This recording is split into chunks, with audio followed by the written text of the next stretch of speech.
Now we wonder, have we let it get away? Will the game ever come back? We've got 10,000 rinks. We have an enormous richness of facilities, of people who have the right ideas. It's a matter of changing the attitude, changing the whole development system to orient it around certain ideas that came out of the Open Ice Summit. There's no question that we're not developing enough skilled hockey players. Let's take a small step here. More unstructured practices where young kids really develop creativity and imagination. Mothers and fathers play an absolutely vital role. They've got to get help in finding out what's best for their kid. In order to make this work, we have to support our coaches. Those associations that implemented when it first came in, you could see that success now. But if we don't water the tree, if we don't provide the environment with which those individuals can flourish and at the appropriate time chase the competitive juices, the game is in sad shape. We are moving in the right direction. There's a will, because we understand the need, and we're going to respond, and we're going to be better for it. We need help. Winning attitude is small picture, and daily, the skill development is big picture. We as coaches don't look at the big picture. It's ridiculous. When did it get like this? A lot of times parents become a problem because they're not informed. They're left in the dark. It's their children that you're working with, and they're not informed properly. So I think that there are a lot of great parents in the game who have great intentions for their youngsters. These mums and dads who come out and coach, God love them. They do the best that they can. We have a tendency of looking at the National Hockey League, and you see, like Ken is talking, the intensity in the coaches, the intensity in the players. And parents see that and try to bring that to 9 or 10-year-olds. Millions of A. 1, 2, 3, yes!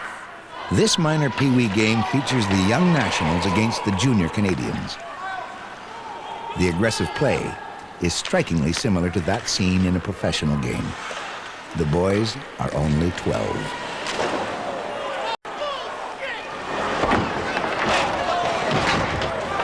I've had coaches from Europe come over here and watch a Pee Wee game or a Bantam game, and they cannot believe the physical play, how much body contact is in the game. I think a lot of Europeans respect our game, but they're confused, and they still believe we win through intensity versus skill, and maybe that's still true. Holy, that's enough. It's not wanting parental scrutiny.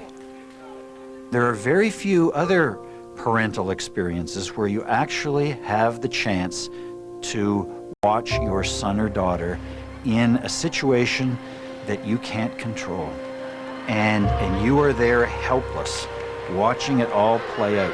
If you would, put bleachers into a classroom and you invited parents in to watch, they'd behave the same way.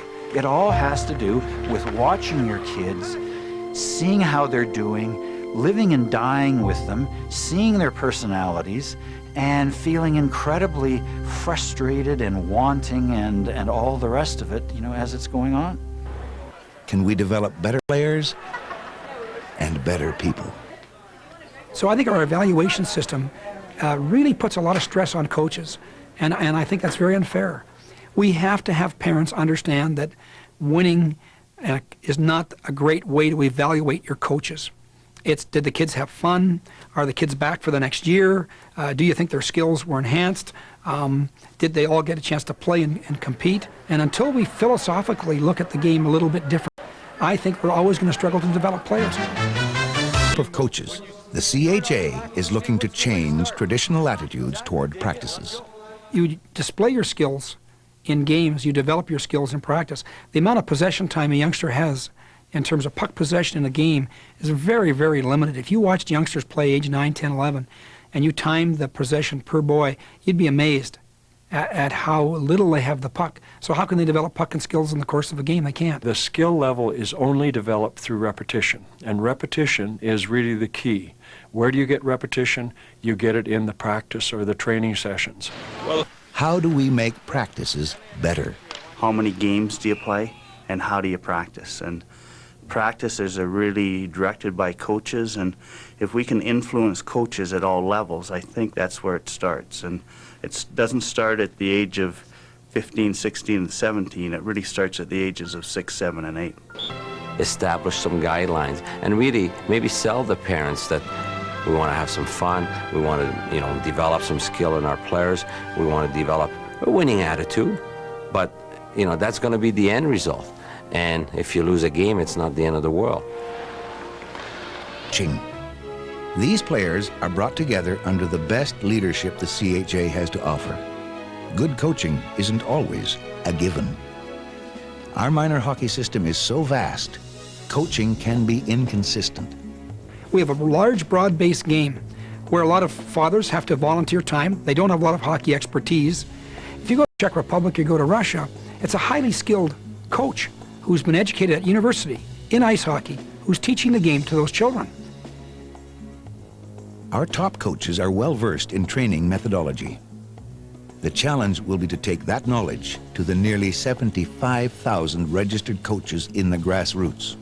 If the coach doesn't understand his impact on those kids and doesn't understand or doesn't have the right attitude, then we're in trouble. Can you tell them that the guy that's coming across the penetration pass? We have the resources, we have the people, it's the will and the idea we're going to adapt a new attitude, and we're really going to mount a massive behavioral change in our game. And, you know, I think the Canadian Hockey are trying to do that. The Open Ice Summit was a real propelling influence. Our competitors know Canada's systematic approach too well. The Open Ice vision sees us crafting a new identity. We've recognized, I think, lately that we're very structured in terms of how we practice, and we practice tremendously well. You know, we do great things on the ice in those settings, and when we get out on the ice, it seems like we're almost robotic to a point. Considerable amount of time discussing Canada's coaches. Why not? The coach is in the front line. They're the ones responsible for developing players. In effect, the teachers. If our ability to teach was better, perhaps there would be less focus on winning and more on skill development. The teachers would need to be taught.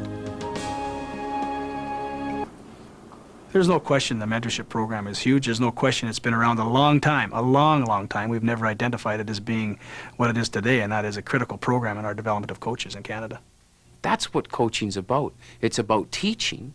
It's about learning. It's about cooperation. And to me, all coaches that are interested in development, and that's the key word, are interested in learning themselves.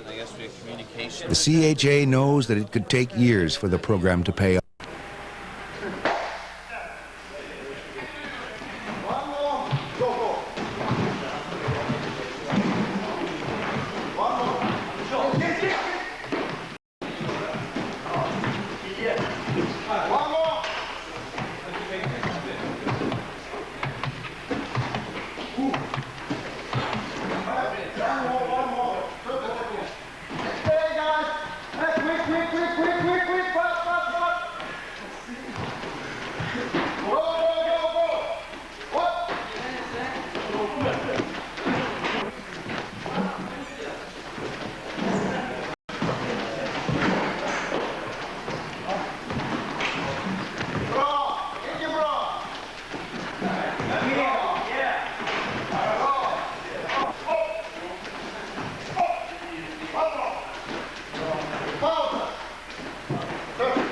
At Ajax, we also start training in running technique with the youngest groups in a number of variations.